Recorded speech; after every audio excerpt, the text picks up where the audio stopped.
Rajvanshi mansion ನಲ್ಲಿ ವಾತಾವರಣ ಒಂದೇ ಸಮನೆ ಬದಲಾಗ್ತಿತ್ತು. ಆ ದಿನ ರುದ್ರನ್ ತುಟಿಗಳ ಮೇಲೆ ಪದೇ ಪದೇ ಮುತ್ತಿಡ್ತಾನೆ ಇದ್ಲು. ಅವಳು ತನ್ನ ತುಟಿಗಳನ್ನ ಅವನ ತುಟಿಗಳ ಮೇಲೆ ಉತ್ತಿ ಮತ್ತೆ ಸರಿಸ್ತಿದ್ಲು. ಈ ಹಠಾತ್ ಬೆಳವಣಿಗೆಯಿಂದ ರುದ್ರನ್ಗೆ ಒಂದು ಕ್ಷಣ ಏನಂತಲೇ ಅರ್ಥ ಆಗ್ಲಿಲ್ಲ. ಅವನು ಪೂರ್ತಿ ಶಾಕ್ ಆಗಿದ್ದ. ಆದಿರ ಕಡೆಯಿಂದ ಇಂಥದ್ದೊಂದು ಪ್ರೀತಿಯ ಪ್ರದರ್ಶನವನ್ನ ಅವನು ಅಂದ್ಕೊಂಡಿರ್ಲೇ ಇಲ್ಲ. ಇನ್ನೊಂದ್ ಕಡೆ ನಿಂತಿದ್ದ ನಿಶಾ ಇದೆಲ್ಲವನ್ನ ಗಮನಿಸ್ತಿದ್ಲು. ಆ ದಿನ ರುದ್ರನ್ಗೆ ಹೀಗೆ ಮುತ್ತಿಡೋದನ್ನ ನೋಡಿ ಅವಳಿಗೆ ಮೈಯೆಲ್ಲ ಉರಿಯತೊಡಗ್ತು. ರುದ್ರ ಅವಳನ್ನ ಎಂಜಾಯ್ ಮಾಡ್ತಿದ್ದಾನೋ ಅಥವಾ ಸುಮ್ಮನೆ ನಿಂತಿದ್ದಾನೋ ಗೊತ್ತಾಗ್ತಿಲ್ಲ. ಆದ್ರೆ ಆ ದಿನ ಮಾತ್ರ ತನ್ನ ಮಿತಿಯನ್ನ ಮೀರಿದಾಳೆ ಅನ್ನೋದು ನಿಶಾ ಕಣ್ಗೆ ಸ್ಪಷ್ಟವಾಗಿ ಕಾಣಿಸ್ತಾ ಇತ್ತು. ಸಣ್ಣದೊಂದು ಕ್ಷಣ ಕೂಡ ಯೋಚನೆ ಮಾಡ್ದೆ ನಿಶಾ ನೇರವಾಗಿ ಅವ್ರ ಹತ್ರ ಹೋಗಿ ಇಲ್ಲಿ ಏನ್ ನಡೀತಿದೆ ಅಂತ ಜೋರಾಗಿ ಕೇಳೇ ಬಿಟ್ಲು. ನಿಶಾಳ ಧ್ವನಿ ಕೇಳಿದ ತಕ್ಷಣ ಆದಿರ ದಂಗಾದ್ಲು. ಅವಳ ಕಣ್ಗಳು ಅರಳಿದ್ವು. ಹೆದರಿಕೆಯಿಂದ ನಿಶಾ ಕಡೆ ನೋಡಿದ್ಲು. ಅವಳ ತುಟಿಗಳು ಆ ಸಮಯಕ್ಕೂ ರುದ್ರನ ತುಟಿಗಳ ಮೇಲೇನೆ ಇದ್ವು. ತಕ್ಷಣ ಆದಿರ ಹಿಂದಕ್ ಸರಿದ್ಲು. ರುದ್ರನ್ ಮುಖದಲ್ಲಿ ಈಗ ಕೋಪ ಎದ್ದು ಕಾಣಿಸ್ತಿತ್ತು. ಅಲ್ಲಿ ಬೇರೆ ಯಾರು ಇಲ್ದಿದ್ರೆ ಆ ಪರಿಸ್ಥಿತಿಯಲ್ಲಿ ಖಂಡಿತ ರುದ್ರ ಅವಳನ್ನ ಬಿಡ್ತಿರ್ಲಿಲ್ಲ. ಅವಳನ್ನ ತನ್ನತ್ತ ಸೆಳೆದು ಪ್ರೀತಿಯಿಂದ ಮುತ್ತಿಡ್ತಿದ್ದ. ಆದ್ರೆ ಅಲ್ಲಿ ನಿಶಾ ಇದ್ದಿದ್ದು ಅವನನ್ನ ಸುಮ್ಮನಿರುವಂತೆ ಮಾಡ್ತು. ತನ್ನ ಕೋಪವನ್ನ ಅನಿವಾರ್ಯವಾಗಿ ಕಂಟ್ರೋಲ್ ಮಾಡ್ಕೊಂಡಿದ್ದ. ನಿಶಾ ಆದಿರಳನ್ನ ನೋಡಿ, ನಿನ್ಗೆ ಎಷ್ಟು ಬೋಲ್ಡ್ನೆಸ್ ಇರಬಹುದು, ಮಿಸ್ಟರ್ ರಾಜವಂಶಿ ನಿನ್ ಕಡೆ ಗಮನ ಕೊಡ್ತಿಲ್ಲ ಅಂತ ಗೊತ್ತಿದ್ರು ನೀನ್ ಇಲ್ಲೇ ಬಂದು ಅವನಿಗೆ ಕಿಸ್ ಮಾಡ್ತಿದೀಯಲ್ಲ, ನಿನ್ಗೆ ಸ್ವಲ್ಪನೂ ನಾಚಿಕೆ ಇಲ್ವಾ ಅಂತ ಗದ್ರಿದ್ಲು. ನಿಶಾ ಇನ್ನು ಏನೋ ಹೇಳ್ಬೇಕು ಅಂತಿದ್ದಾಗ ರುದ್ರ ತನ್ನ ಸಿಟ್ಟನ್ನ ಹೊರಹಾಕ್ದ. ಮಿಸ್ ನಿಶಾ, ಆದಿರ ಏನ್ ಮಾಡಿದಾಳೋ ಅದು ಅವಳಿಷ್ಟ. ನಮಗೂ ಅವಳಿಗೂ ಇರೋ ವಿಚಾರ ಅದು. ನಿನ್ನನ್ನ ಯಾರು ನನ್ ಲಾಯರ್ ತರ ಆಕ್ಟ್ ಮಾಡಿ ಅವಳ ಮುಂದೆ ನನ್ ಕೇಸ್ ಓಪನ್ ಮಾಡಕ್ ಹೇಳಿದ್ದು ಅಂತ ಖಾರವಾಗಿ ಉತ್ತರಿಸ್ದ. ರುದ್ರನ ಈ ಮಾತು ಕೇಳಿ ನಿಶಾ ತಬ್ಬಿಬಾಗಿ ಸುಮ್ಮನಾದ್ಲು. ಆದಿರ ತನ್ನ ಮುಖವನ್ನ ಕೆಳಗ್ ಬಾಗಿಸ್ಕೊಂಡ್ಲು. ಅಷ್ಟರಲ್ಲಿ ಹೃದಿಕಾಳನ್ನ ತನ್ನ ಮಡ್ಲಿಗೆತ್ಕೊಂಡ್ಲು. ರುದ್ರ ನಿಶಾ ಕಡೆ ತಿರುಗಿ, ಮಿಸ್ ನಿಶಾ, ನೀನು ನಿನ್ ಕೆಲ್ಸ ನೋಡ್ಕೊ.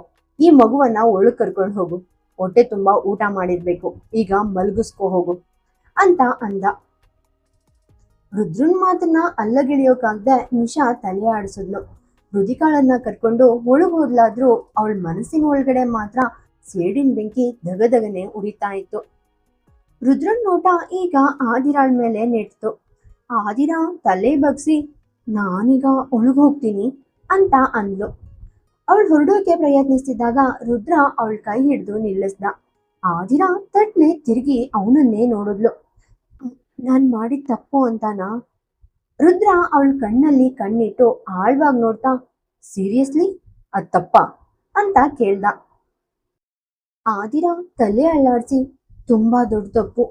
ಜನ ತಪ್ಪು ಮಾಡ್ತಾರೆ, ಆದ್ರೆ ನಾನ್ ಮಾಡಿರೋದು ಒಂದು ಹಗರಣ.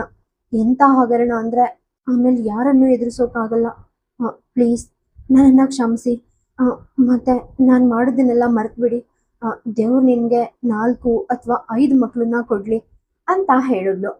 ಹೀಗೆ ಹೇಳ್ತಾ ಅವಳು ರುದ್ರನ್ ಕೈಯಿಂದ ತನ್ನ ಕೈ ಬಿಡಿಸ್ಕೊಳ್ಳೋಕೆ ಟ್ರೈ ಮಾಡಿದ್ಲು. ಆದ್ರೆ ರುದ್ರ ಅವಳ ಕೈ ಬಿಡ್ಲಿಲ್ಲ. ಅವಳನ್ನ ತನ್ನ ಕಡೆ ಹೇಳ್ಕೊಂಡು ಸೊಂಟದ ಮೇಲೆ ಕೈ ಹಾಕಿ, ಒಂದ್ ವೇಳೆ ನಾನ್ ಇದ್ಯಾವುದಕ್ಕೂ ಒಬ್ದಿದ್ರೆ ಏನ್ ಮಾಡ್ತೀಯಾ ಅಂತ ಕೇಳ್ದ. ಆದಿರ ಉಬ್ಬೋ ಗಂಟಿಗೆ, ನೀವು ಬ್ಯಾಂಕ್ನಲ್ಲಿ ನನ್ನ ಹೆಸರಿಗೆ ವರ್ಗಾಯಿಸಬಹುದಾದ FD ಗಳನ್ನೇನಾದ್ರೂ ಹುಡುಕ್ತಿದ್ದೀರಾ? ನನ್ನ ಹತ್ರ ಇರೋದು 4 ಅಥವಾ 5 ಸೂಟ್ಗಳಷ್ಟೇ, ಬೇರೇನೂ ಇಲ್ಲ. ನಿಮಗ್ ಬೇಕಿದ್ರೆ ಅದನ್ನ ಖರೀದಿ ಮಾಡ್ಕೊಳ್ಳಿ.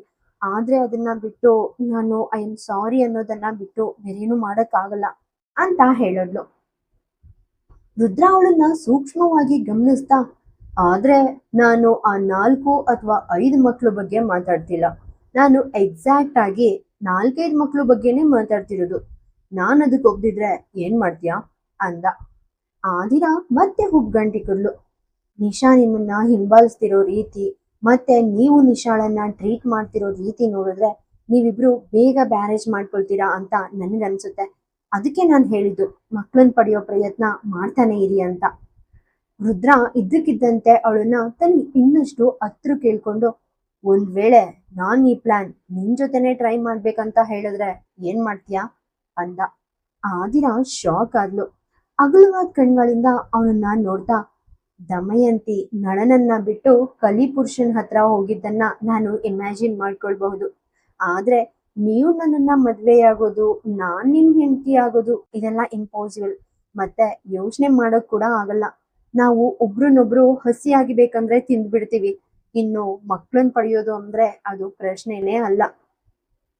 ನಮ್ ಲವ್ ಲೈಫ್ ನಮ್ಮನ್ನ ಮೆಂಟಲ್ ಆಶ್ರಮಕ್ಕೆ ಕಳ್ಸುತ್ತೆ ಅಷ್ಟೆ ಅಂತ ಹೇಳಿದ್ಲು. ಅವಳ ಮಾತು ಕೇಳಿ ರುದ್ರ ಒಂದ್ ಸಣ್ಣ ಸ್ಮೈಲ್ ಕೊಟ್ಟು, ನಿನ್ಗೆ ಬೇರೆ ಏನೇ ಗೊತ್ತಿರ್ಲಿ ಅಥವಾ ಬಿಡ್ಲಿ, ಒಂದು ವಿಷಯ ಮಾತ್ರ ನಿನ್ ಚೆನ್ನಾಗ್ ಗೊತ್ತಿದೆ. ಅದೇನಂದ್ರೆ ನೀನ್ ಎಷ್ಟು ಅಸಂಬದ್ಧವಾಗಿ ಬೇಕಾದ್ರೂ ಮಾತಾಡ್ಬಹುದು, ಆದ್ರೆ ನಾನ್ ಅದನ್ನ ಕೇಳೋ ಮೂಡಲ್ಲಿಲ್ಲ. ಇನ್ಮೇಲೆ ನೀನು ಮತ್ತೆ ನನ್ಗೆ ಮುತ್ತು ಕೊಟ್ರೆ ನಿನ್ ಅಕೌಂಟ್ ಸೆಟಲ್ ಮಾಡ್ಬೇಕಾಗುತ್ತೆ. ನಿನ್ನ ಆ ಪಿಂಕ್ ಲಿಪ್ಸ್ ಅನ್ನ ಕೆಂಪು ಬಣ್ಣಕ್ಕೆ ತಿರುಗಿಸ್ಬೇಕಾದೀತು ನೋಡು ಅಂದ. ಆದಿರ ಕೋಪದಿಂದಲೇ, ಇವಾಗ ತಾನೇ ನೀವು ನನ್ನನ್ನ ನಿಮ್ ವೈಫ್ ಮಾಡ್ಕೊಳ್ಳೋ ಬಗ್ಗೆ ಮಾತಾಡ್ತಿದ್ರಿ, ಈಗ ಇದ್ದಕ್ಕಿದ್ದಂತೆ ನನ್ನ ಮಾಟಗಾತಿಯನ್ನಾಗಿ ಮಾಡೋ ಬಗ್ಗೆ ಮಾತಾಡ್ತಿದ್ದೀರಾ? ನಿಮ್ಗೆ ಸ್ವಲ್ಪನೂ ನಾಚಿಕೆ ಇಲ್ವಾ ಅಂತ ಕೇಳಿದ್ಲು. ರುದ್ರ ತಲೆ ಅಲ್ಲಾಡ್ಸಿ, ನನಗ್ ಗೊತ್ತಿಲ್ಲ, ನಾನ್ ನನ್ನ ನಾಚಿಕೆ ಮತ್ತೆ ಅವಮಾನವನ್ನೆಲ್ಲ ಸೇಲ್ ಮಾಡ್ಬಿಟ್ಟಿದ್ದೀನಿ. ಆ ಅವಮಾನವನ್ನ ಮಾರಿ ಅದೇ ಬಿಸ್ನೆಸ್ ಅಲ್ಲಿ ನಾನು ಸಕ್ಸಸ್ ಆಗಿದ್ದು. ನೋಡು, ಇವತ್ತು ನನ್ನ ಬಿಸ್ನೆಸ್ ಪೀಕ್ ಅಲ್ಲಿದೆ. ಈಗ ಇಲ್ಲಿಂದ ಹೋಗು. ಆಮೇಲೆ ಒಂದ್ ವಿಷಯ, ನಾನ್ ನಿನ್ಗೆ ಸಂಜೆ ಕಾಲ್ ಮಾಡ್ತೀನಿ. ನಾವು ಮಾರ್ಕೆಟ್ಗೆ ಹೋಗ್ಬೇಕು ಅಂತ ಆಗ್ಲೇ ಹೇಳಿದ್ದೆ ಅಲ್ವಾ? ಸೊ ಬಿ ರೆಡಿ ಅಂದ. ಹೀಗೆ ಹೇಳ್ತಾ ಅವನ್ ಅಲ್ಲಿಂದ ಹೊರಡೋಕೆ ಶುರು ಮಾಡ್ದ. ಆದ್ರೆ ಇದ್ದಕ್ಕಿದ್ದಂತೆ ನಿಂತು ಆದಿರ ಕಡೆ ತಿರುಗಿ ನೋಡ್ದ. ಆದಿರ ಅಲ್ಲೇ ಸುಮ್ನೆ ನಿಂತ್ಕೊಂಡು ಒಂದಷ್ಟು ವಿಚಿತ್ರ ಎಕ್ಸ್ಪ್ರೆಷನ್ ಕೊಡ್ತಿದ್ಲು. ರುದ್ರನ್ ಕಣ್ಗಳು ಆದಿರ ತುಟಿಗಳ ಮೇಲೆ ನೆಟ್ಟಿದ್ವು. ಯಾವುದೇ ಲಿಫ್ಟಿಕ್ ಇಲ್ದೆ ಇದ್ರೂ ಆ ನ್ಯಾಚುರಲ್ ಪಿಂಕ್ ಲಿಪ್ಗಳು ತುಂಬಾನೇ ಅಟ್ರಾಕ್ಟಿವ್ ಆಗಿ ಕಾಣಿಸ್ತಿದ್ವು. ಯೋಚನೆ ಮಾಡ್ದೇನೆ ರುದ್ರ ಅವಳ ಹತ್ರ ನಡೆದು ಬಂದ. ಆದಿರ ತಲೆಯ ಹಿಂಭಾಗದಲ್ಲಿ ತನ್ನ ಕೈಯನ್ನಿಟ್ಟು ಮರುಕ್ಷಣವೇ ಅವಳ ತುಟಿಗಳ ಮೇಲೆ ತನ್ನ ತುಟಿಗಳನ್ನ ಒತ್ತಿ ತುಂಬಾನೇ ಫ್ಯಾಷನೇಟ್ ಆಗಿ ಅವಳನ್ನ ಕಿಸ್ ಮಾಡ್ದ. ಆದಿರ ಅಕ್ಷರಶಃ ಶಾಕ್ ಆಗ್ಬಿಟ್ಲು. ಅವಳು ಇಷ್ಟೊಂದು ಶಾಕ್ ಅಂದ್ರೆ ಅವಳೇ ಕಲ್ಪನೆ ಮಾಡ್ಕೊಂಡಿರ್ಲಿಲ್ಲ. ಅವಳ ಕಣ್ಗಳು ಅಗ್ಲವಾಗಿ ತೆಗೆದುಕೊಂಡ್ವು. ರುದ್ರ ಆವೇಶದಿಂದ ಅವಳನ್ನ ಚುಂಬಿಸ್ತಾ ಇದ್ದ. ಅಷ್ಟರಲ್ಲಿ ರುದ್ರ ತನ್ನ ಕೈಯಿಂದ ಅವಳ ಕಣ್ಣುಗಳನ್ನ ಮುಚ್ಚಿ ಅವಳ ತುಟಿಗಳ ಮೇಲೆ ಇನ್ನೂ ಹೆಚ್ಚಿನ ಫ್ಯಾಷನ್ ಇಂದ ಕಿಸ್ ಮಾಡ್ದ. ಅವಳ ಗುಲಾಬಿ ಬಣ್ಣದ ತುಟಿಗಳು ಸಂಪೂರ್ಣವಾಗಿ ಕೆಂಪಾಗುವವರೆಗೆ ಅವನು ಬಿಡ್ಲೇ ಇಲ್ಲ. ಆಮೇಲೆ ಅವಳನ್ನ ರಿಲೀಸ್ ಮಾಡಿದಾಗ ಆದಿರ ದೀರ್ಘವಾಗಿ ಉಸಿರಾಡ್ತಿದ್ಲು. ರುದ್ರ ಇನ್ನೂ ಸ್ವಲ್ಪ ಹೊತ್ತು ಹಾಗೇನೆ ಮುಂದುವರಿಸಿದ್ರೆ ಅವಳು ಪ್ರಜ್ಞೆ ತಪ್ಪಿ ಬೀಳೋದ್ರಲ್ಲಿತ್ತು.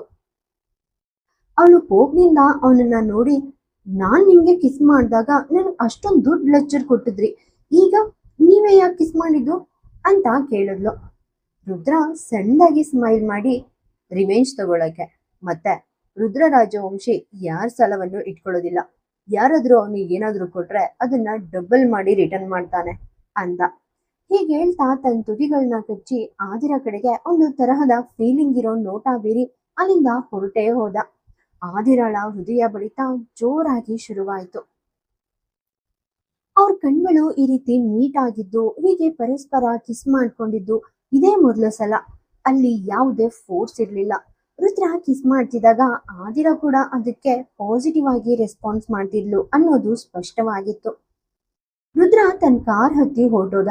ಆದ್ರೆ ಆದಿರಾಳ ಮುಖದಲ್ಲಿ ಅನೈಚ್ಛಿಕವಾಗಿ ಒಂದು ನಗು ಹರಡಿತು. ಅವಳ ಕೆನ್ನೆಗಳು ನಾಚಿಕೆಯಿಂದ ಕೆಂಪಾಗಿದ್ವು. ಮೇಲಿನ ಬಾಲ್ಕನಿಯಲ್ಲಿ ನಿಂತಿದ್ದ ನಿಶಾ ರುದಿಕಾಳನ್ನ ತನ್ನ ಮಡ್ಲಲ್ಲಿ ಇಟ್ಕೊಂಡು ಇದೆಲ್ಲವನ್ನ ನೋಡ್ತಿದ್ಲು. ಅವಳ ಆಕ್ರೋಶಕ್ಕೆ ಎಲ್ಲೆಯೇ ಇರಲಿಲ್ಲ.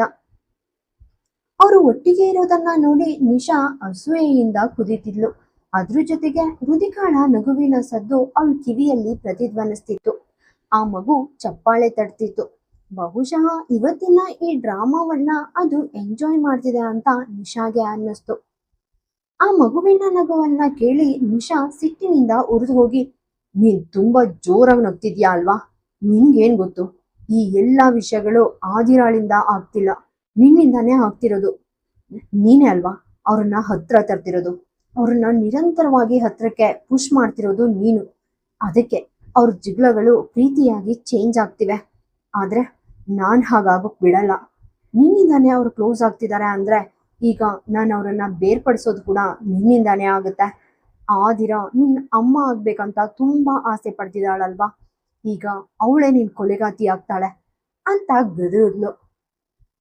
ಈಗ ಮಾತಾಡ್ತಿದ್ದಾಗ ಅವಳ ಮುಖ ಪೈಶಾಚಿಕವಾಗಿ ಕಾಣಿಸ್ತಾ ಇತ್ತು. ಅವಳ ಮೈಂಡ್ ನಲ್ಲಿ ಏನೋ ತುಂಬಾ ಡೇಂಜರಸ್ ಪ್ಲಾನ್ ನಡೀತಿದೆ ಅನ್ನೋದು ಸ್ಪಷ್ಟವಾಗಿತ್ತು. ನಾಳೆ ರುದಿಕಾಳ ಬರ್ಡೇ ಇತ್ತು. ಅದೇ ದಿನ ರುದ್ರ ಮತ್ತು ಆದಿರಾಳನ್ನ ಶಾಶ್ವತವಾಗಿ ದೂರ ಮಾಡೋಕೆ ಏನಾದ್ರೂ ಒಂದ್ ದೊಡ್ಡ ಕಿತಾಪತಿ ಮಾಡ್ಬೇಕು ಅಂತ ಅವಳು ಮನ್ಸಲ್ಲೇ ಪ್ಲಾನ್ ಮಾಡ್ಕೊಂಡ್ಲು. ಅದೇ ಟೈಮ್ ನಲ್ಲಿ ಪ್ರತಾಪ್ ಇಂಡಸ್ಟ್ರೀಸ್ ನಲ್ಲಿ ಒಬ್ಬ ವ್ಯಕ್ತಿ ತನ್ನ ಕ್ಯಾಬಿನ್ ನಲ್ಲಿ ಕುಳಿತಿದ್ದ. ಅವನ್ ಕಣ್ಗಳು ಅವನ ಅಸಿಸ್ಟೆಂಟ್ ಆರ್ಯನ್ ಮೇಲೆ ಫಿಕ್ಸ್ ಆಗಿದ್ವು. ಅವನು ಆರ್ಯನ್ ಕಡೆ ನೋಡಿ, ನಾನ್ ನಿನ್ಗೆ ಆದಿರಾಳನ್ನ ಕಾಂಟ್ಯಾಕ್ಟ್ ಮಾಡೋಕೆ ಹೇಳಿದ್ದೆ, ಆದ್ರೆ ನೋಡು, ನೀನ್ ಅವಳ ಕಾಂಟ್ಯಾಕ್ಟ್ ಡೀಟೇಲ್ಸ್ ತರೋದಾಗ್ಲಿ ಅಥವಾ ಅವಳ ಹತ್ರ ಮಾತಾಡೋಕೆ ನನ್ನನ್ನ ಫೋರ್ಸ್ ಮಾಡೋದಾಗ್ಲಿ ಮಾಡ್ಲಿಲ್ಲ. ಅವಳೀಗ ನನ್ಗೆ ಎಷ್ಟು ಇಂಪಾರ್ಟೆಂಟ್ ಅಂತ ನಿನಗ್ ಗೊತ್ತಿದೆ ಅಲ್ವಾ. ಒಂದ್ ಟೈಮಲ್ಲಿ ನಾನು ಅವಳು ಹೃದಯ ಮುರಿದು ಲೈಫಿಂದ ಆಚೆಗೆ ಹಾಕಿದ್ದೆ, ಆದ್ರೆ ಈಗ ನನ್ಗೆ ಅವಳು ಬೇಕೇ ಬೇಕು ಅಂತ. ಆರ್ಯನ್ ತನ್ನ ಮುಂದೆ ಕುಳಿತಿದ್ದ ಬಾಸ್ ಕಡೆ ನೋಡಿ, ಸಾರಿ ಬಾಸ್, ಆದ್ರೆ ನನ್ಗಿನ್ನೂ ಅವಳ ಕಾಂಟ್ಯಾಕ್ಟ್ ಡೀಟೇಲ್ಸ್ ಸಿಕ್ಕಿಲ್ಲ. ಆ ರುದ್ರ ರಾಜವಂಶಿ ಎಲ್ಲವನ್ನ ಚೇಂಜ್ ಮಾಡ್ಬಿಟ್ಟಿದ್ದಾನೆ, ಆದಿರಾಳ ಫೋನ್ ಇಂದ ಹಿಡಿದು ಅವಳ ಸೋಷಿಯಲ್ ಮೀಡಿಯಾ ಅಕೌಂಟ್ಸ್ ವರ್ಗುನು. ಆದ್ರೆ ನಾನು ಇನ್ನೂ ಆದಷ್ಟು ಬೇಗ ಏನಾದ್ರೂ ಒಂದು ಸೆಟಪ್ ಮಾಡೋಕೆ ಟ್ರೈ ಮಾಡ್ತಿದ್ದೀನಿ ಅಂತ ಹೇಳ್ದ. ಆರ್ಯನ್ ಮಾತಾಡ್ತಿರ್ಬೇಕಾದ್ರೇನೆ ಆ ವ್ಯಕ್ತಿಯ ಫೋನ್ ರಿಂಗ್ ಆಯ್ತು. ಸ್ಕ್ರೀನ್ ಮೇಲೆ ನಿಶಾ ಅಂತ ನೇಮ್ ಕಾಣಿಸ್ತು. ಅವನು ಒಂದು ಸೈಡ್ ಸ್ಮೈಲ್ ಕೊಟ್ಟು, ಬಹುಶಃ ಈಗ ನೀನೇನ್ ಮಾಡೋದು ಬೇಕಾಗಿಲ್ಲ, ನಾನು ಬ್ಯಾಕಪ್ ಪ್ಲಾನ್ ಜೊತೆ ಹೋಗ್ತೀನಿ. ಈ ಹುಡುಗಿ ಈಗ ನನಗ್ ಬೇಕಾಗಿರೋದನ್ನ ಖಂಡಿತ ಕೊಡ್ತಾಳೆ ಅಂದ. ಹೀಗೆ ಹೇಳ್ತಾ ಅವನು ನಿಶಾಳ ಕಾಲನ್ನ ಅಟೆಂಡ್ ಮಾಡ್ದ. ರಾಜವಂಶಿ ಇಂಡಸ್ಟ್ರೀಸ್. ರುದ್ರ ತನ್ನ ಕೆಲ್ಸದಲ್ಲಿ ಬ್ಯುಸಿ ಆಗಿದ್ದ, ಆದ್ರೆ ಅವನ್ ಮೈಂಡ್ ಮಾತ್ರ ಅಲ್ಲಿರ್ಲಿಲ್ಲ. ಆದಿರಾ ಮುಖ ಪದೇ ಪದೇ ಅವನ್ ಕಣ್ಮುಂದೆ ಬರ್ತಿದೆ. ಇವತ್ತು ಆದಿರಾ ಜೊತೆ ನಡೆದ ಆ ಕಿಸ್ ಇನ್ಸಿಡೆಂಟ್ ಬಗ್ಗೆನೆ ಅವನಿಗೆ ಯೋಚನೆ. ಇದ್ಯಾಕೋ ಗೊತ್ತಿಲ್ಲ, ಅವನಿಗೆ ತಾನೇ ಮರ್ತಂಗ್ ಆಗಿತ್ತು. ಲೈಟ್ ಆಗಿ ಮುಖ ಕೂಡ ಬ್ಲಶ್ ಆಗ್ತಾ ಇತ್ತು. ಒಂದೇ ಸಮನೆ ಫೈಲ್ ಕ್ಲೋಸ್ ಮಾಡಿ ತಲೆನ ಸೀಟ್ ಮೇಲೆ ಹಾಕಿ, ನಾನ್ ಯಾಕೆ ಅವಳ ಬಗ್ಗೆನೆ ಪದೇ ಪದೇ ಥಿಂಕ್ ಮಾಡ್ತಿದ್ದೀನಿ. ಅವಳು ನನ್ ಕಿಸ್ ಮಾಡಿದ್ಲು, ನಾನ್ ನನ್ ರಿವೆಂಜ್ ತಗೊಳ್ಳೋಕೆ ಅವಳ ಲಿಪ್ಸ್ಗೆ ಕಿಸ್ ಮಾಡ್ದೆ. ಇದರಲ್ಲಿ ಅಷ್ಟು ಯೋಚನೆ ಮಾಡೋದೇನಿದೆ.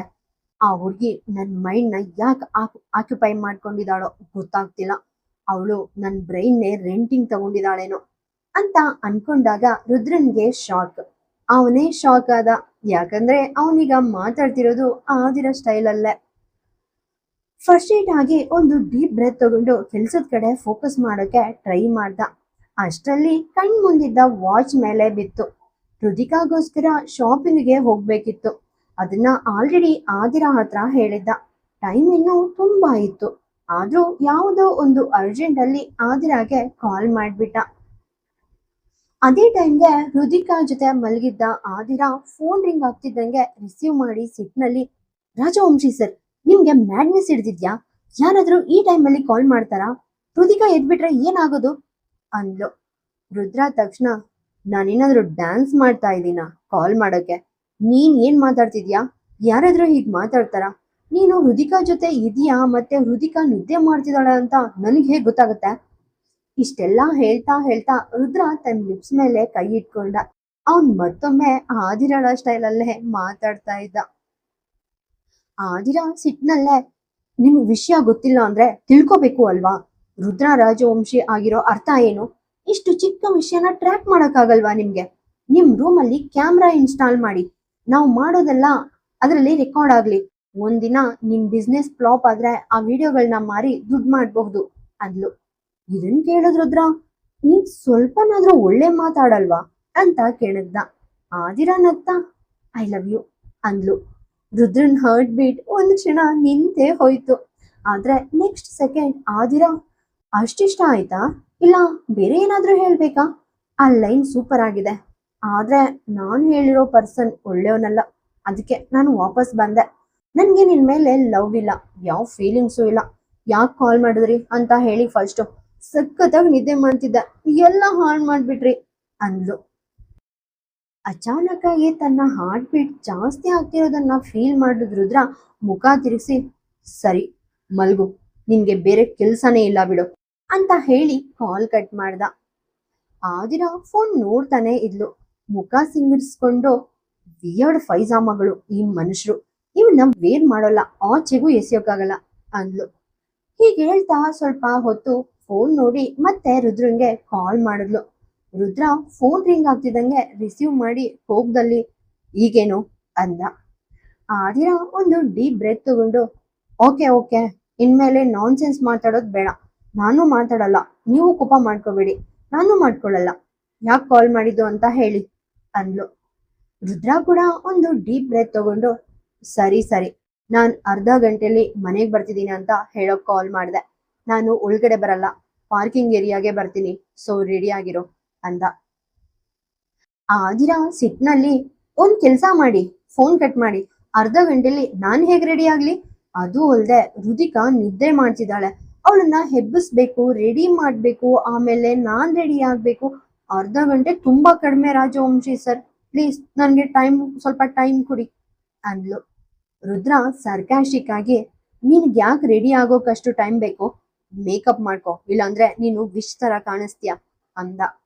ಆದಿರಾ ಮುಖ ಗಂಟಿಕೊಂಡು ಒಂದ್ ಕೆಲ್ಸ ಮಾಡಿ, ನಿಮ್ ನಿಶಾಳನ್ನೇ ಶಾಪಿಂಗ್ ಕರ್ಕೊಂಡು ಹೋಗಿ, ಅವಳೊಬ್ಳೆ ಏಂಜಲ್, ಉಳಿದವರೆಲ್ಲ ವಿಚಸ್.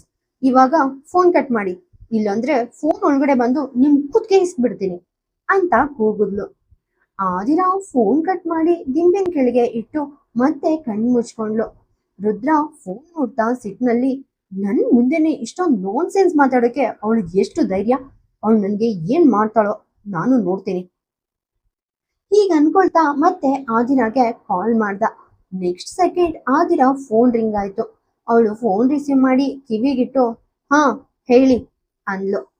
ರುದ್ರ ಕೋಪದಲ್ಲಿ ನೀನ್ ರೆಡಿ ಆಗ್ತೀಯಾ ಇಲ್ವಾ ಅಂದ. ನಗ್ತಾನೆ ಆದಿರಾ, ನೀವಿದನ್ನ ಕೇಳೋಕೆ ನನ್ಗೆ ಕಾಲ್ ಮಾಡಿಲ್ಲ ಅಂತ ನನಗ್ ಗೊತ್ತು, ನೀವು ನನ್ಗೆ ನಿಜಾನೇ ಹೇಳ್ಬೇಕು ಅಂತ ಕಾಲ್ ಮಾಡಿರೋದು, ಸೊ ಟೆಲ್ ಮಿ, ಯಾಕೆ ಸೈಲೆಂಟ್ ಆಗಿದ್ದೀರಾ ಅಂತ ಕೇಳ್ಕುದ್ಲು. ರುದ್ರ ಒಂದು ಡೀಪ್ ಬ್ರೆತ್ ತಗೊಂಡು ನಾನ್ ನಿನ್ಗೆ ಏನು ಹೇಳೋಕ್ ಇಷ್ಟಪಡಲ್ಲ, ಅರ್ಧ ಗಂಟೆಲಿ ರೆಡಿ ಆಗ್ತೀಯಾ ಇಲ್ವಾ ಅಂದ. ಆದಿರಾ ಕೂಡ ಒಂದು ಡೀಪ್ ಬ್ರೆತ್ ತಗೊಂಡು ಓಕೆ, ಆದ್ರೆ 45 ಮಿನಿಟ್ಸ್ ಟೈಮ್ ಬೇಕಾಗುತ್ತೆ ಅಂದ್ಲು. ರುದ್ರ ತಕ್ಷಣ ಫೈನ್, ಆದ್ರೆ 45 ಆದ್ಮೇಲೆ ನಾನು ಒಂದ್ ನಿಮಿಷ ಕೂಡ ವೇಟ್ ಮಾಡಲ್ಲ ಅಂತ ಹೇಳಿ ಕಾಲ್ ಕಟ್ ಮಾಡಿ ಫೋನ್ ಟೇಬಲ್ ಮೇಲೆ ಇಟ್ಟ. ಈಗ ಅವನು ಮತ್ತೆ ಆಳ್ವಾಗಿ ಉಸಿರು ತಗೊಂಡ. ಇವರಿಬ್ರಿಗೂ ಸರಿಯಾಗಿ ಮಾತಾಡೋಕೆ ಕೂಡ ಆಗ್ತಿಲ್ಲ, ಜಗಳ ಆಡ್ದಷ್ಟು ಫ್ರೀಯಾಗಿ ಮಾತಾಡಲ್ಲ. ಆದ್ರೆ ಇವಾಗ ರುದ್ರ ತನ್ನ ಹಣೆಗೆ ಕೈ ಇಟ್ಕೊಂಡು ನಗೋಕೆ ಶುರು ಮಾಡ್ದ. ಆದಿರಾ ಋತಿಕಾ ಕಡೆ ತಿರುಗಿ ಅವಳನ್ನ ನೋಡಿ ಗಾಡ್, ಅವ್ನ್ ನಿನ್ನ ರಿಯಲ್ ಫಾದರ್ ಅಲ್ಲ, ನೀನು ಅವನ್ ತರಾನೇ ಇದ್ರೆ ನಿಜವಾಗ್ಲೂ ಹೇಳ್ತಿದೀನಿ, ನಾನ್ ನಿನ್ಗೋಸ್ಕರ ಕುಳಲ್ ನುಡಿಸ್ಬೇಕಾಗತ್ತೆ. ತಂದೆ ಮತ್ತೆ ಮಗಳು ಇಬ್ರು ಸೇರಿ ನನ್ನ ನಿದ್ದೆನ ಸ್ಪಾಯಿಲ್ ಮಾಡ್ತಿದ್ದಾರೆ ಅಂತ ಅಂದ್ಲು. ಅಷ್ಟೇ, ಹಾಸಿಗೆಯಿಂದ ಎದ್ದು ರೆಡಿ ಆಗೋಕೆ ಸ್ಟಾರ್ಟ್ ಮಾಡಿದ್ಲು. ಅವಳು ತನ್ನ ರೂಮಲ್ಲಿ ಇರಲಿಲ್ಲ, ರುದ್ರನ್ ರೂಮಲ್ಲೇ ಕಂಫರ್ಟಬಲ್ ಆಗಿ ಮಲಗಿದ್ಲು. ಸ್ವಲ್ಪ ಹೊತ್ತಲ್ಲೇ ಅವಳು ರೆಡಿ ಆದ್ಲು. ಅಷ್ಟೇ ಅಲ್ಲ, ರುದಿಕಾನು ರೆಡಿ ಮಾಡಿದ್ಲು. ಅವಳು ರುದಿಕಾನ ಕರ್ಕೊಂಡು ಮೆಟ್ಲು ಇಳಿತಿದ್ದಾಗ ಹಾಲಲ್ಲಿ ಸೋಫಾ ಮೇಲೆ ಕೂತು ಮಿರರ್ ಅಲ್ಲಿ ತನ್ನಂತಾನೇ ನೋಡ್ಕೊಂಡು ಫೀಲ್ ಆಗ್ತಿದ್ದ ವಿಶಾಳನ್ನ ನೋಡಿದ್ಲು. ಅವಳನ್ನ ನೋಡಿ ಆದಿರಾ ಮುಖ ತಿರುಗಿಸಿ ನಾನ್ ವಿಚ್ ಅಂತ ಅವನು ಅನ್ಕೊಳ್ತಾನೆ, ಆದ್ರೆ ಇಲ್ಲಿ ಕೂತಿರೋ ಈ ವಿಚ್ ಎಲ್ಲೋ ಬಂದ ಮಲ್ಲಿಕಾ ಶರವತ್ ತರ ಕಾಣ್ತಿದ್ದಾಳೆ, ಮಲ್ಲಿಕಾ ಶರವತ್ ಅವರ ಮೇಡ್ ಕೂಡ ಇದಕ್ಕಿಂತ ಬ್ಯೂಟಿಫುಲ್ ಆಗಿರ್ತಾರೆ ಅಂತ ಗುಣಗ್ತಾ ಹೊರಗ್ ನಡ್ಕೊಂಡು ಹೋದ್ಲು. ಅದೇ ಟೈಮ್ಗೆ ನಿಶಾ ಅವಳನ್ನ ತಡೆದು ನೀನ್ ಒಬ್ಳೆ ಎಲ್ಲಿಗೆ ಹೋಗ್ತಿದ್ಯಾ ಅಂತ ಕೇಳಿದ್ಲು. ಆದಿರಾ ತಿರುಗಿ ಅವಳನ್ನ ನೋಡಿ ನಿನಗ್ ಬೇಕಾದ್ರೆ ಇಡೀ ನೆರೆಹೊರೆಯವರನ್ನೇ ಕರ್ಕೊಂಡು ಹೋಗ್ತೀನಿ, ನೀನು ಬೇಕಿದ್ರೆ ನನ್ ಜೊತೆ ಬಾ ಅಂದ್ಲು. ನಿಶಾ ನಗ್ತಾ ಅವಳ ಹತ್ರ ಬಂದು ನಾನ್ ಖಂಡಿತವಾಗಿಯೂ ಬರ್ತೀನಿ ಅಂದ್ಲು. ಆದಿರಾ ಶಾಕ್ ಆಗಿ ಏನ್ ಹೇಳ್ತಿದ್ಯಾ ಅಂತ ಕೇಳಿದ್ಲು. ನಿಶಾ ನಗು ಮುಂದುವರಿಸಿ ನೀವು ಮಿಸ್ಟರ್ ರಾಜವಂಶಿ ಜೊತೆ ಶಾಪಿಂಗ್ ಹೋಗ್ತಿದ್ದೀರಲ್ವಾ, ಅಂಡ್ ಈ ಶಾಪಿಂಗ್ ಕೃತಿಕಾಗೋಸ್ಕರ, ನಾನು ಅವಳ ಕೇರ್ ಟೇಕರ್, ಸೊ ನಾನ್ ನಿಮ್ ಜೊತೆ ಬರ್ತೀನಿ ಅಂದ್ಲು. ಇದನ್ನ ಕೇಳಿ ಆದಿರಾ ಒಂಥರ ಕನ್ಫ್ಯೂಸ್ ಆದ್ಲು. ಆದ್ರೆ ಅವಳು ಏನ್ ಹೇಳೋಕ್ಕೂ ಮುಂಚೆನೆ ಹೊರಗಡೆಯಿಂದ ರುದ್ರನ ಕಾರಿನ ಹಾರ್ನ್ ಸೌಂಡ್ ಕೇಳಿಸ್ತು. ಆದಿರಾ ಫಾಸ್ಟ್ ಆಗಿ ಹೊರಗಡೆ ಹೋದ್ಲು. ಅವಳು ರುದ್ರನ್ ಕಾರ್ ಹತ್ರ ಹೋಗ್ತಿದ್ದಂಗೆ ರುದ್ರ ಕೂಡ ಕಾರಿಂದ ಕೆಳಗಿಳ್ದ. ಅವನ್ ಫಸ್ಟ್ ರುದಿಕಾನ ನೋಡ್ಬೇಕು ಅಂತ ಬಂದಿದ್ದ. ಆದ್ರೆ ಆದಿರಾ ಹತ್ರ ರುದಿಕಾನ ತಗೊಳಕ್ಕೂ ಮುಂಚೆನೆ ಆದಿರಾ ನಿಶಾ ಕೂಡ ನಮ್ ಜೊತೆ ಬರ್ತಿದ್ದಾಳ ಅಂತ ಕೇಳಿದ್ಲು. ರುದ್ರ ಏನೋ ಹೇಳ್ಬೇಕು ಅಂತ ಇದ್ದ, ಆದ್ರೆ ಅವನು ಮಾತಾಡೋಕೋ ಮುಂಚೆನೆ ನಿಶಾ ಬಂದು ರುದ್ರನ ನೋಡಿ, ನಾನ್ ರೆಡಿ ಆಗಿದ್ದೀನಿ ಮಿಸ್ಟರ್ ರಾಜವಂಶಿ. ಐ ಮೀನ್, ನೀವು ನನ್ಗೆ ಹೇಳಿಲ್ಲ ನಿಜ, ಆದ್ರೆ ರುದಿಕಾ ಕೇರ್ ಟೇಕರ್ ಆಗಿ ನನ್ನ ರೆಸ್ಪಾನ್ಸಿಬಿಲಿಟಿನ ನಾನು ಚೆನ್ನಾಗಿ ಫುಲ್ಫಿಲ್ ಮಾಡ್ಬೇಕಲ್ವಾ. ಸೊ ನಾನು ರುದಿಕಾನ ನೋಡ್ಕೊಳ್ಳೋಕೆ ರೆಡಿ ಆಗಿ ಬಂದಿದ್ದೀನಿ. ನೀವು ಅವಳಿಗೆ ಕಂಫರ್ಟಬಲ್ ಆಗಿ ಶಾಪಿಂಗ್ ಮಾಡಬಹುದು ಅಂದ್ಲು. ಇದ್ ಕೇಳಿ ರುದ್ರ ಏನು ಮಾತಾಡೋಕಾಗ್ದೆ ಸುಮ್ಮನಾದ. ಅವನ್ ಕಣ್ಗಳು ಆದಿರಾ ಮೇಲೆನೆ ಫಿಕ್ಸ್ ಆಗಿದ್ವು. ಅವಳ ಮುಖದಲ್ಲಿದ್ದ ಕೋಪ ಅವನಿಗೆ ಸ್ಪಷ್ಟವಾಗಿ ಕಾಣಿಸ್ತಾ ಇತ್ತು. ಅವಳು ಬೇಗನೆ ಮುಖ ತಿರುಗಿಸಿ ಕಾರ್ ಕಡೆಗೆ ಹೋಗಿ ರುದಿಕಾನ ಎತ್ಕೊಂಡು ಬ್ಯಾಕ್ ಸೀಟ್ ಅಲ್ಲಿ ಕುತ್ಕೊಂಡ್ಲು. ರುದ್ರ ಸಿಟ್ಟಲ್ಲಿ ಅವಳನ್ನೇ ನೋಡ್ತಿದ್ದ. ಅವಳು ಫ್ರಂಟ್ ಸೀಟ್ ಅಲ್ಲಿ ಕುತ್ಕೋಬಹುದಿತ್ತು ಅಲ್ವಾ ಅನ್ನೋದು ಅವನ ಅನಿಸಿಕೆ. ಅವಳು ಬ್ಯಾಕ್ ಸೀಟ್ ಅಲ್ಲಿ ಕುತ್ಕೊಂಡಿರೋದನ್ನ ನೋಡಿ ನಿಶಾ ವಕ್ರವಾಗಿ ಸ್ಮೈಲ್ ಮಾಡಿದ್ಲು.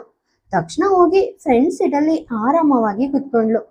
ರುದ್ರ ಡ್ರೈವಿಂಗ್ ಸೀಟ್ ಅಲ್ಲಿ ಕುತ್ಕೊಳ್ತಿದ್ದಂತೆಯೇ ನಿಶಾ ಸ್ಮೈಲ್ ಮಾಡ್ತಾ, ನಿಜವಾಗ್ಲು ನೀವು ಒಬ್ರೇ ಕುತ್ಕೊಳ್ಳೋದು ಅಷ್ಟು ಚೆನ್ನಾಗಿ ಕಾಣಲ್ಲ. ನೀವು ಡ್ರೈವರ್ ಅಲ್ಲ ಅಲ್ವಾ? ಸೊ ನಾನ್ ಮುಂದೆ ಕುತ್ಕೊಂಡ್ರೆ ನಿಮ್ಗೆ ಯಾವುದೇ ಪ್ರಾಬ್ಲಮ್ ಇಲ್ಲ ಅಲ್ವಾ ಮಿಸ್ಟರ್ ರಾಜವಂಶಿ ಅಂತ ಕೇಳಿದ್ಲು.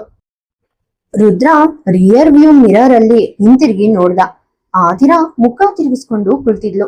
ರುದಿಕಾನ ತನ್ನ ಎದೆಗೆ ಹತ್ತಿರವಾಗಿ ಗಟ್ಟಿಯಾಗಿ ಅಪ್ಕೊಂಡಿದ್ಲು. ಅವನನ್ನೇ ನೋಡಿ, ಇಲ್ಲ, ನನ್ಗೆ ಯಾವುದೇ ಪ್ರಾಬ್ಲಮ್ ಇಲ್ಲ ಅಂದ. ಅವನ ವಾಯ್ಸ್ ಸ್ವಲ್ಪ ಹಾಶ್ ಆಗಿತ್ತು. ಇದು ಕೇಳಿದ ಆದಿರಾ ಕೋಪ ಇನ್ನೂ ಜಾಸ್ತಿ ಆಯ್ತು. ಅವಳಿಗೆ ಆ ಮೂಮೆಂಟ್ ಅಲ್ಲೇ ಕಾರಿನಿಂದ ಇಳಿದು ಹೋಗ್ಬೇಕನ್ನಿಸ್ತು. ಆದ್ರೆ ವಿಷಯ ರುದಿಕಾದು. ಸೊ ತಾನು ಕಂಟ್ರೋಲ್ ಮಾಡ್ಕೊಂಡ್ಲು. ರುದ್ರ ಕಾರ್ ಸ್ಟಾರ್ಟ್ ಮಾಡ್ದ. ಕೆಲವೇ ಕ್ಷಣಗಳಲ್ಲಿ ಕಾರ್ ರಾಜವಂಶಿ ಭವನದಿಂದ ಆಚೆ ಬಂತು. ನಿಶಾ ಮುಖದಲ್ಲಿ ಒಂದು ಕ್ರೂಯಲ್ ಸ್ಮೈಲ್ ಇತ್ತು. ಅವಳು ತನ್ನಷ್ಟಕ್ಕೆ ತಾನೇ ಅನ್ಕೊಂಡ್ಲು, ಸಾರಿ ಹೃದಿಕಾ, ಆದ್ರೆ ಈ ಶಾಪಿಂಗ್ ಇಂದು ನಿನ್ನ ಬರ್ಡೇಗಿಂತ ಮುಂಚೆ ಕೊನೆಯ ಶಾಪಿಂಗ್ ಆಗಿರ್ಲಿದೆ. ನೀನು ನಿನ್ನ ಫಸ್ಟ್ ಬರ್ಡೇ ಸೆಲೆಬ್ರೇಟ್ ಮಾಡೋಕೆ ಸಾಧ್ಯನೇ ಇಲ್ಲ. ಯಾಕಂದ್ರೆ ನೀನ್ ಇವತ್ತು ಈ ಮನೆಯಿಂದ ಲೈವ್ ಆಗಿ ಹೊರಟಿದ್ಯಾ. ಆದ್ರೆ ನೀನು ವಾಪಸ್ ಜೀವಂತವಾಗಿ ಬರೋದಿಲ್ಲ. ಇವತ್ತು ನಿನ್ನ ಲಾಸ್ಟ್ ಡೇ. ಹೀಗ್ ಅನ್ಕೊಳ್ತಾ ಅವಳು ಹಿಂದಕ್ ತಿರುಗಿ ರುದಿಕಾನ ತನ್ನ ಮಡ್ಲಲ್ಲಿ ಇಟ್ಕೊಂಡಿದ್ದ ಆದಿರ ಕಡೆಗೆ ನೋಡಿದ್ಲು. ನಿಶಾಳ ಆಳವಾದ ದೃಷ್ಟಿ ರುದಿಕಾ ಮೇಲೆ ಫಿಕ್ಸ್ ಆಗಿತ್ತು.